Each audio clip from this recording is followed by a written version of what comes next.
How many of you know people who moan and groan and complain about life all the time, all right?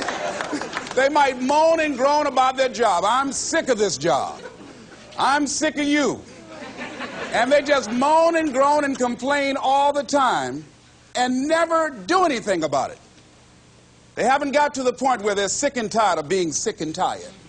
They just have enough energy to complain about it, and they consider that, in fact, they believe that that's equivalent to doing something about it, just complaining.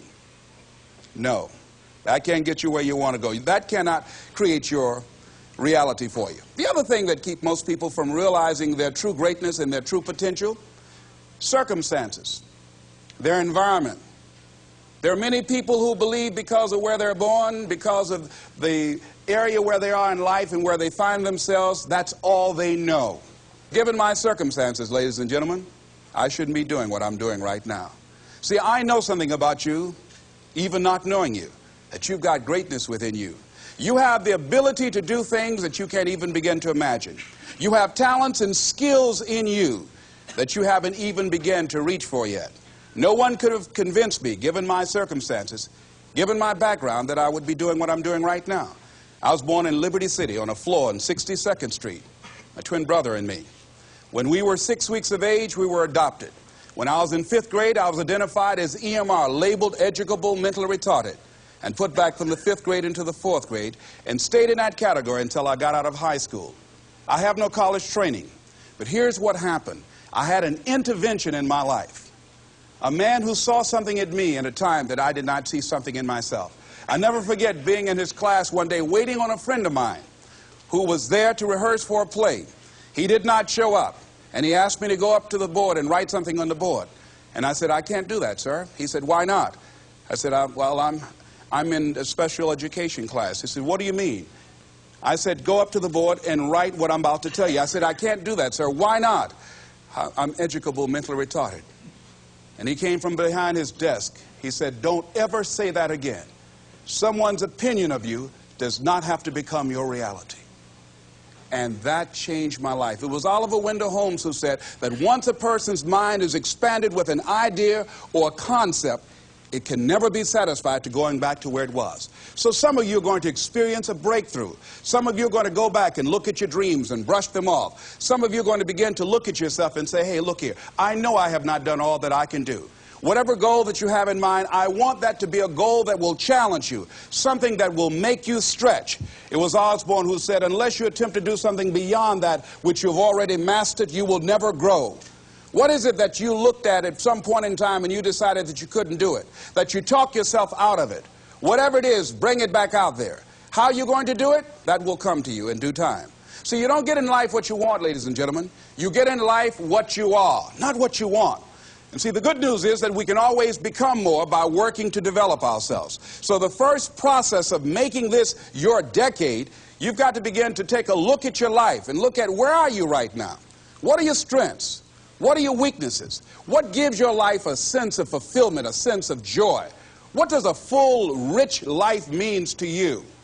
What is it that you could love doing 7 days a week that'll bring a smile to your face? Think about that. In all the areas of your life, your professional life, your personal life, your family life, your spiritual life, what is it that you'd like to have? Once you begin to determine that, that takes you to the next step.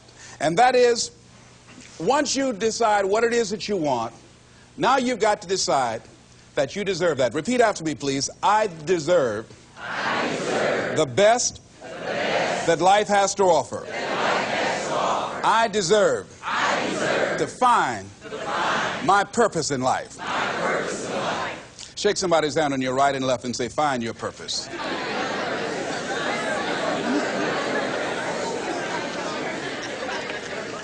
Do you know by actively pursuing your purpose, it could perhaps extend your life? The number one killer in this country of all the diseases we have, heart disease. That's the number one killer. And if you ask most people, when is it that the majority of people have their first major heart attack? Some people will tell you as a result of obesity, or smoking cigarettes, or high cholesterol, or high blood pressure. And all of those are contributing factors. However, the truth of the matter is that most people don't realize that the majority of people suffer their first major heart attack on Monday morning between 8 a.m. and 9 a.m. People getting ready to go to jobs that they don't like, jobs that are making them sick.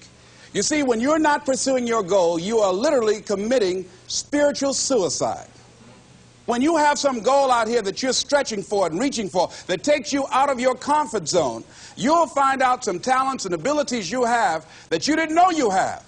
I started speaking just to elementary school kids because I knew they didn't know what I was talking about. And they gave me all kind of standing ovation. We like you, yeah.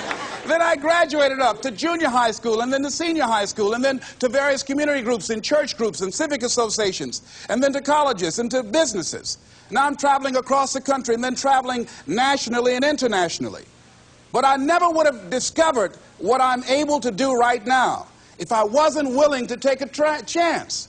And you've got to be willing to do that. You've got to believe in yourself. I was doing work for a major corporation and they were having a major downsizing. Just another terminology for major firings. And so the people that were working there, they approached them and said, listen, you are eligible for early retirement. We will give you a buyout package of $300,000 if you take it within this time frame.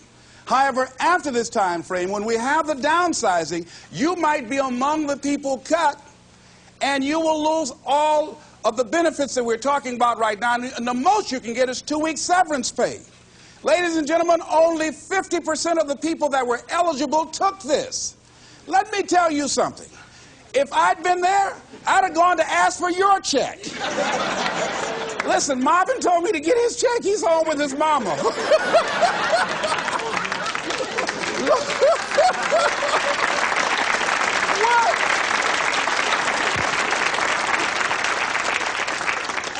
I would have taken that money so quick and had other people checks. They said, Les got your check. See, ladies and gentlemen, life is too short trying to play it safe. It's too short and unpredictable, being miserable. It's too short for that. Here's the thing. There's no safe position in life. Let me tell you why. It's a quiet secret that most people don't realize. You can't get out of life alive. Hello, you can't get out of life alive. So there's no safe position. You can die in the bleachers or you can die on the field. You might as well come out on the field and have a good time, right?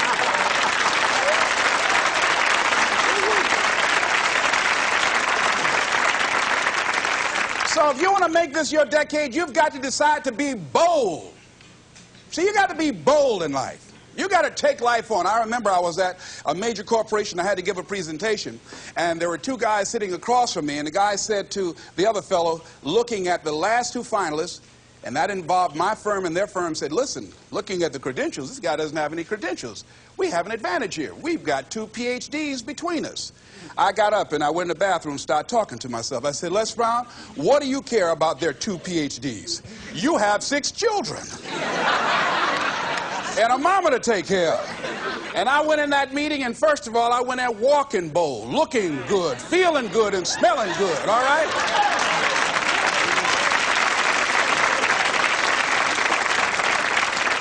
And I sat across that table, and we started negotiating, and I operated in a spirit of absolute certainty. I looked at them as if the only reason that they were born was to give me that contract. They survived 1 out of 9 million sperms to carry out this transaction. And I got the contract. Hello.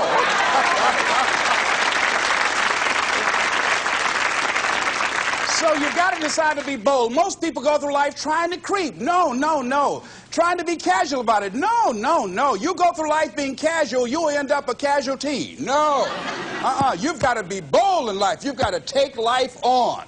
Now here's something.